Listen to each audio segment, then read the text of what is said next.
Alam mo ba na pwede kang kumita ng 43,000 o higit pa sa isang kamote lang? Kamoting baging, oo. Madalas yung iba kamoting kahoy ginagamit pero tayo kamoting baging. Oo, na-stock na to sa rep natin pero bago pa siya matuluyang, iwan tayo sa iri. Ayan, gawan natin siya ng recipe.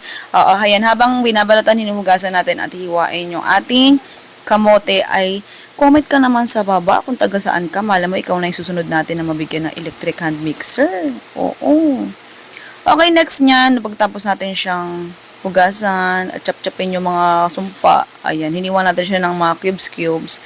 Next, ito, baka bet mo na itong saucepan, available yan sa main page natin, dun sa Foodie Bar. Oo, madalas ang live selling natin ay gabi, kaya abang-abang ka na. Mura lang yan, no oil pa yan, ceramic coating. Solid dyan, high quality, ready induction. Okay, nung nasali natin sa saucepan, sindihan lang kalan, lutuin hanggang sa lumambot yung kamote. Oo, ayan. Gamit ka ng tinidor. Sa atin din available yan yung tinidor. Pero sold out na yan this time.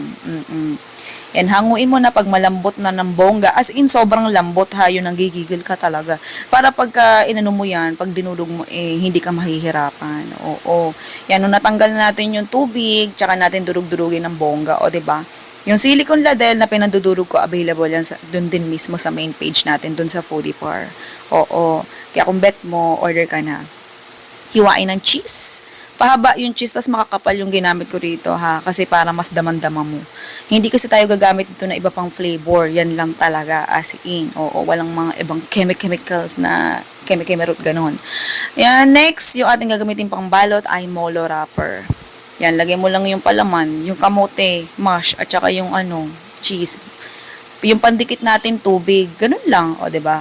Tapos ulitin mo lang hanggang sa matapos ka. Syempre, pag di mo inulit yan, ay wala. Oo, malamang ikaw yung magawa. Charot.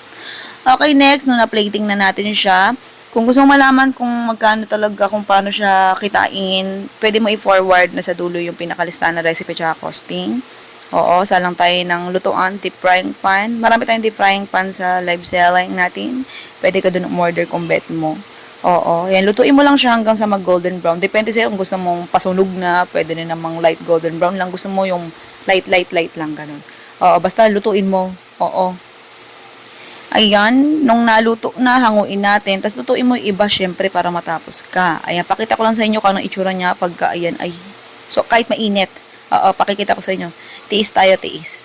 Magtitiis ako para sa inyo. Oo. Charot. Okay, yan. Mainit talaga siya. Ayun, nausok pa. Oh. Okay, syempre para mas masarap at magkaroon ng buhay yung lasa ng niluto natin. Ayan, kung mapapansin nyo, bakit hiwalay yung condensed milk na nasa usawan kaysa pwede namang ihalo na sa kamote, sa mashed kamote natin, sa mashed potato, sweet potato. Ayan, hindi ko siya hinalo kasi para kung halimbawa mayroong gustong kumain, may gustong umorder sa inyo, tapos gusto hindi masyado matamis. Ayan, kasi matamis na yung kamote, 'di ba? Ayan, mababalansin nila kung gano'n nakatamis yung gusto nila. Kaya ganyan kadalasan mga madam yung ating recipe. May mga magtatanong bakit ganito ganyan, walang matamis na recipe o rekado yung mixture kasi yun nga para ito na lispanan ng recipe. Cousins, kina goodbye, good luck. Love you.